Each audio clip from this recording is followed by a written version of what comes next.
Hey everyone, we are currently walking down the Chicago Northwestern Marshline Sub right-of-way here in Ripon, Wisconsin. It's been since converted to a rail trail. Today's video, we're going to talk about the history of the Chicago Northwestern Marshline Sub, why I chose to model it, and the track plan that we came up with for my model railroad.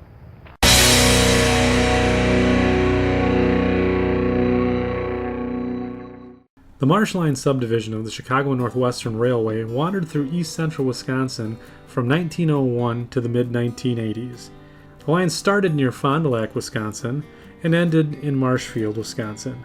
Along the way, the Marshline Sub made interchanges with the Sioux Line, Milwaukee Road, and Green Bay and Western at various points in the line. Over the 70-plus years that the line was in service, the Marshline had a diverse and storied history.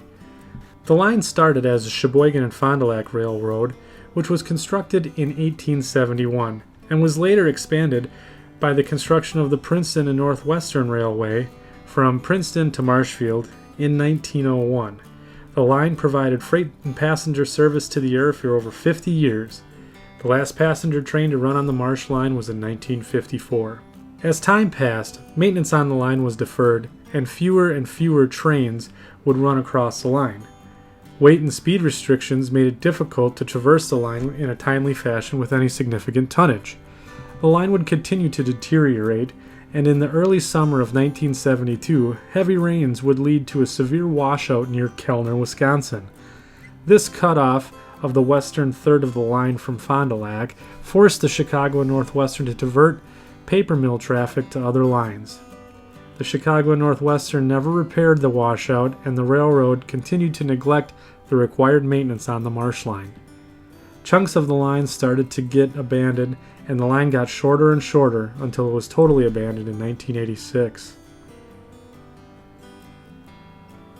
So why am I modeling the Marsh Line? You could say that I was raised on the Marsh Line. Growing up in the 1980s, my parents' house was right on the tracks, and every time the engineer would blow the horn at the grade crossing, I would run out the back door and watch the trains. I'd run down the property line and try and chase a train as far as I could, but they would eventually pass me and slowly lumber out of sight. This interaction started my fascination with trains and ultimately would guide me to what I wanted to recreate and model. My particular take on the Marsh Line will model the line just before the Kellner washout in 1972. Even though I grew up in the 1980s, I wanted to capture the look and feel of the line in its entirety. Also, by modeling the line in its heyday, I can really capitalize on the diversity of freight traffic and interchanges with other railroads. However, every now and then, a train from the 1980s may appear on the line. I mean, it's my railroad, for God's sakes.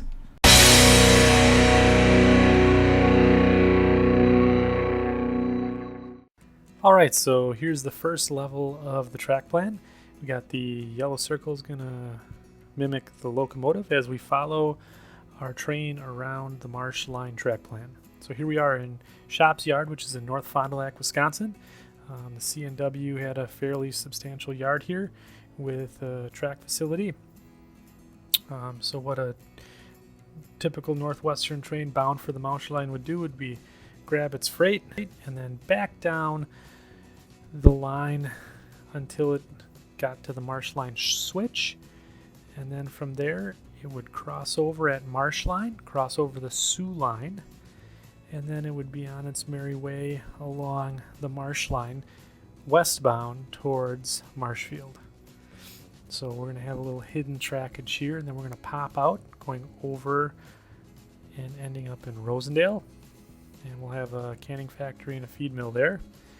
And we'll trek on from Rosendale to West Rosendale. We'll have my mom and dad's house and then the cabbage house. We'll go through the rural area between Rosendale and Ripon. And Ripon will have our canning factory here. And then we'll go up to the interchange with the Milwaukee Road here. So there'll be opportunity for operations here and some hidden trackage for the Milwaukee Road.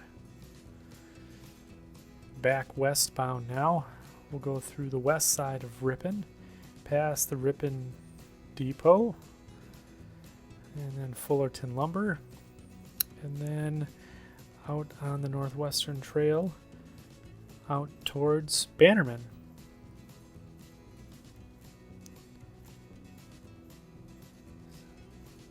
So we'll pick things up here in Bannerman. There'll be a Y there and potentially another helix to go back down towards the red granite spur. And we'll have that underneath the Ripon area if we choose to put that in. But from there, we'll carry on from Bannerman to Almond, substantial agricultural area here. And then as we press on through the countryside to the Wisconsin River, have a big bridge there, and then entering Wisconsin Rapids. So a lot of activity in Rapids on the second level. We'll have a small yard, interchange with the Green Bay and Western, and then the interchange with the Sioux line to feed the consolidated paper mill. So here's one of the staging yards for the Sioux line, and then this job is Sioux traffic in the paper mill. So we'll take stuff from the CNW, and the Sioux will switch out the paper mill and the pulpwood yard. So a pretty significant job there at Wisconsin Rapids. From there, the train can carry on westward towards Marshfield and the helix. So we'll bring the helix back up, and we can traipse down the helix a couple 3 turns, and I'll simulate another turn here, and then end up out on Scott Street in Fond du Lac, right back where we started at Marshline. So we have the opportunity for a continuous run to go right back up if we're running an open house or something like that, or we can carry on to Shop's Yard, go through Shop's Yard, and then do the continuous run. So there's the history, the why I want to model it, and the track plan for the Chicago Northwestern Marshline Sub. If this is your first time to my channel, feel free to subscribe so you can keep up with all the progress on the Marshline. If you have any questions about the track plan or comments, put them in the comment section down below. I'd love to hear from you. That's going to wrap it up for me today. Until next time, keep it in notch 8.